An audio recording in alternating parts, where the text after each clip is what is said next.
cho tê cái hồ tranh lệ còn đi dân nèo tê hồ có vợ xoay chim phố về bà ngày lụt là ôn em hiểu và nay việc lo biết chi muốn na ngày lụt ta cho cái hồ cắt thăng vợ chim phố về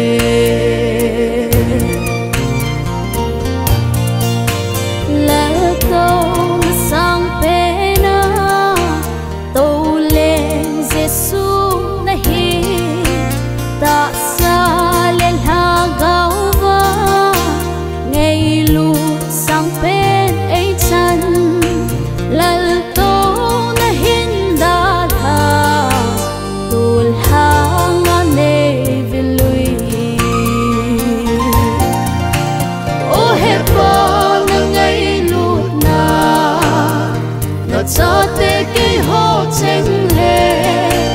còn đi dân nèo tê hồ có vợ xoay chim phố về bà ngày lụt là ôn em hiểu và nay việc lo biết chi muốn na ngày lụt ta cho cái hồ cắt thăng vợ chim phố về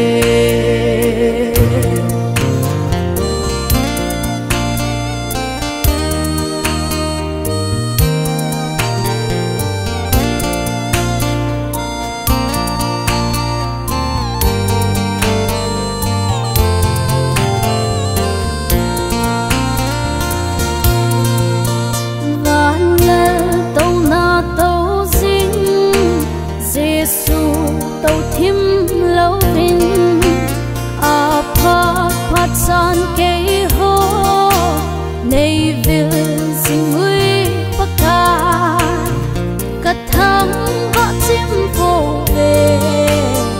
bắc ca nay về ra luôn ô hết bao nương ngày lụt na nó cho tê cây hồ tranh lệ còn đi dân nèo tê hồ có vợ xoay chim phố về bà ngày lụt na